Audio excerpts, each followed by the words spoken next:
বন্ধুরা, এক কথায় যদি উত্তর দেওয়া সম্ভব হতো তাহলে তো আজকের ভিডিওটা বানানোর কোনো প্রয়োজনই ছিল না, তাই না? তাই ভিডিওটা একদম লাস্ট পর্যন্ত দেখুন, নিশ্চয়ই ভালো লাগবে।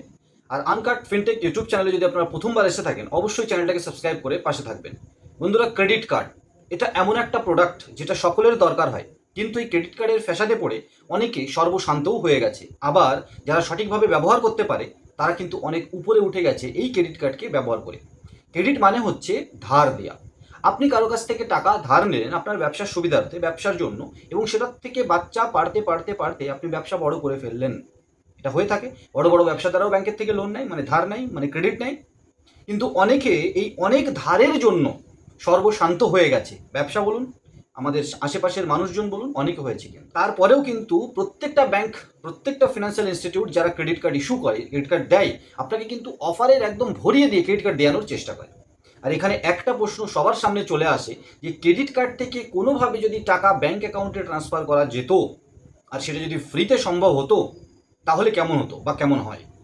বন্ধুরা, ফ্রিতে সম্ভব কি আমরা আলোচনা করব যদি ফ্রিতে সম্ভব না হয় তাহলে কি কি পথে, কত চার্জে ব্যাংকে ট্রান্সফার করা সম্ভব, আর ব্যাংকে ট্রান্সফার করার পরের কি নিয়ম কানুন আছে, আমরা সমস্ত বিষয়ে আলোচনা করব। ভিডিওটা স্কিপ না করে দেখুন। আনকাট ফিনটেক ইউটিউব চ্যানেলে এই ধরনের আলাদা পারসেপশন থেকে বেশ টোটাল ডিটেলস আলোচনার মাধ্যমে আমরা কিন্তু ভিডিও এর পরেও নিয়ে আসতে থাকবো।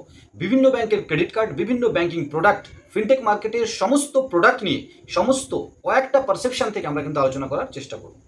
বন্ধুরা, প্রথমেই যে পদ্ধতিটা চলে আসে ক্রেডিট কার্ড থেকে ব্যাংক অ্যাকাউন্টে পয়সা ট্রান্সফার করার জন্য, ব্যালেন্স ট্রান্সফার করার জন্য, সেটা হচ্ছে আপনার যে ব্যাংকের ক্রেডিট কার্ড সেই ব্যাংকের কাস্টমার কেয়ারকে কল করা আর তাকে বলা আমি আমার ব্যালেন্স ট্রান্সফার করতে চাই ব্যাংক অ্যাকাউন্টে। এখানে বিভিন্ন ব্যাংক বিভিন্নভাবে 2 থেকে 4% চার্জেস কিন্তু নিয়ে থাকে ব্যালেন্স ট্রান্সফার করার জন্য, এবং সেই টেনিওর যেটা থাকে সেটা কিন্তু 3 থেকে 6 মাস। তার মধ্যে কিন্তু আপনাকে যে টেনিওরের জন্য আপনি ব্যালেন্স ট্রান্সফার করছেন, মানে ক্রেডিট কার্ড থেকে ব্যাংক অ্যাকাউন্টে পয়সা নিচ্ছেন, সেই টেনিওরের পরে বা টাইম মতো কিন্তু রিপেমেন্ট করে দিতে হয়।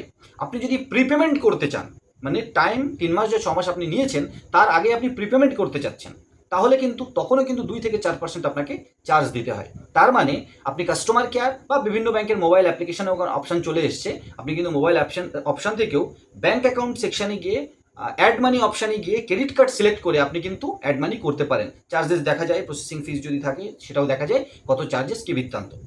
আলটিমেটলি ক্রেডিট কার্ডের যে টাকাটা সেটা কিন্তু ব্যাংক আপনাকে ধার দিচ্ছে। তো আপনি যখন সেটা ব্যাংকে নিচ্ছেন একটা চার্জ, প্রসেসিং চার্জ কিন্তু নিতে পারে। সেটা আলাদা আলাদা ব্যাংকের আলাদা আলাদা 2 থেকে 4% মোটামুটি একটা চার্জ। প্রি পেমেন্টও কিন্তু 2 থেকে 4%ই চার্জ নিয়ে থাকে। তাহলে বন্ধুরা, এটা কিন্তু ফ্রিতে হলো না, চার্জেস লাগলো। তাহলে দ্বিতীয় যে একটা অপশান আছে বা সেকেন্ড মেথড আমরা বলতে পারি, সেটা হচ্ছে থার্ড পার্টি অ্যাপ্লিকেশান ইউজ করা। মানে আপনার ক্রেডিট কার্ডটা কোনো থার্ড পার্টি অ্যাপ্লিকেশানের ডিজিটাল ওয়ালেটে নিলেন এবং সেখান থেকে আপনাকে ব্যাংক অ্যাকাউন্টে ট্রান্সফার করার বিভিন্ন অপশান দেওয়া হয় বা সেখান থেকে আপনি জিনিসপত্র কিনতে পারেন।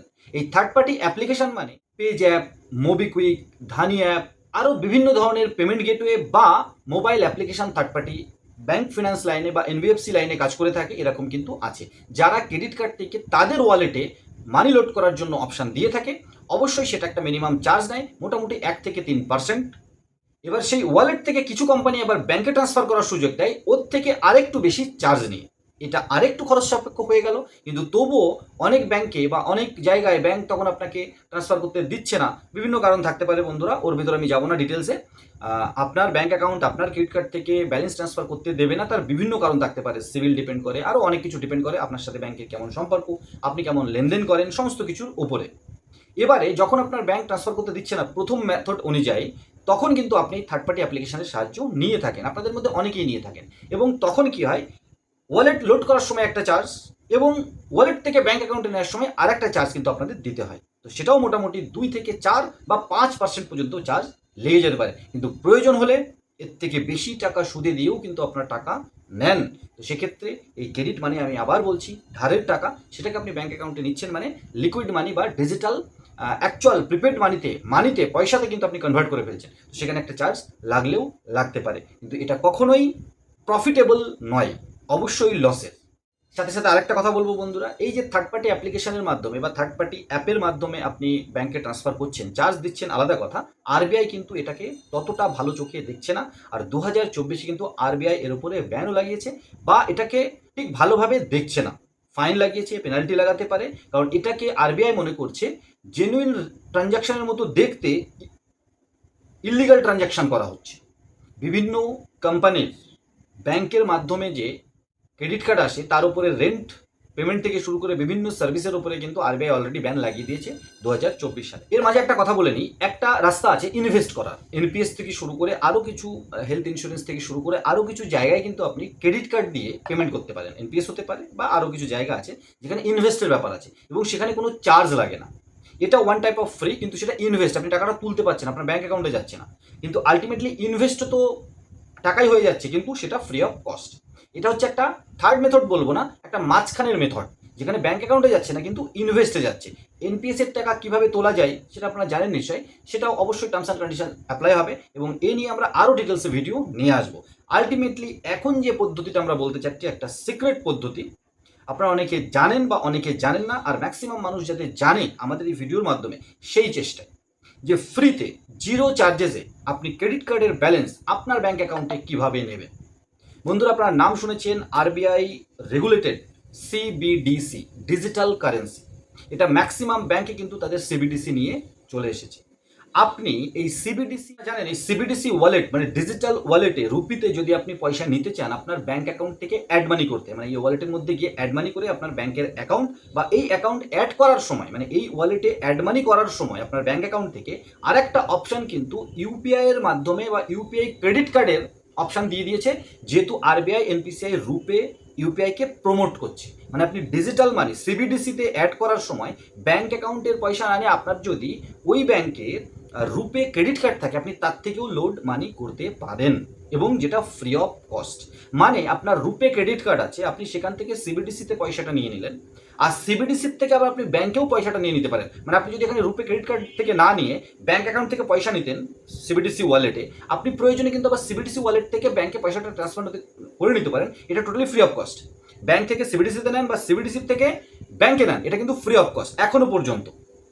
ঠিক সেরকমটা রুপে ক্রেডিট কার্ড যদি আপনি ইউজ করেন সিবিডিসি ওয়ালেটে পয়সা নেওয়ার জন্য, আরবিআই এনপিসিআই এর হিসাবে এখনও প্রমোশনাল হিসাবে বা প্রমোট করার জন্য এই রুপে ক্রেডিট কার্ড থেকেও কিন্তু সিবিডিসিতে পয়সা নেওয়া ফ্রি। আর সিবিডিসি ওয়ালেট থেকে ব্যাংকে পয়সা নেওয়া তো ফ্রিতে রয়েইছে।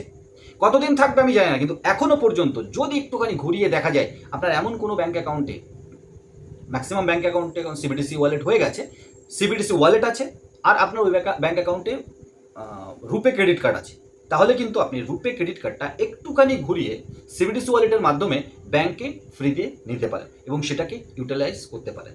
এবার ক্রেডিট কার্ড থেকে যখন আপনি সিবিডিসি ওয়ালেটে পয়সাটা নিয়ে নিলেন, যে টাইমের মধ্যে ক্রেডিট কার্ডের ব্যালেন্সটা আবার ফেরত দেওয়ার কথা আপনি যদি দিয়ে দেন, তাহলে কিন্তু খুব একটা আর কিছু ইররেগুলারিটির মতো হলো না। আরবিআইয়ের নজরে যতদিন এটা ইল্লিগাল মনে হচ্ছে না, আপনি কিন্তু এই রাস্তাটা নিতে পারেন। আর এই ধরনের আলাদা আলাদা পারসেপশন নিয়ে আমরা আমাদের বিভিন্ন টপিকে ব্যাংকিং বিষয়ে, ফিনটেক বিষয়ে ভিডিও কিন্তু এই আনকাট ফিনটেক ইউটিউব চ্যানেলে নিয়ে আসতে চলেছি। আপনারা সাথে থাকুন, পাশে থাকুন। আর আজকের ভিডিওটা কেমন লাগলো অবশ্যই কমেন্ট সেকশন ভরিয়ে দিন, বলে আপনাদের নিজস্ব মতামত জানান। কোন টপিকে ভিডিও আনলে আপনারা ইন্টারেস্টেড হবেন আমাদের জানান। নতুন একটা ভিডিও নিয়ে খুব তাড়াতাড়ি, ততক্ষণ সবাই ভালো থাকুন, সুস্থ থাকুন আর আনকাট ফিনটেক ইউটিউব চ্যানেলটাকে ভালোবাসা দিতে থাকুন।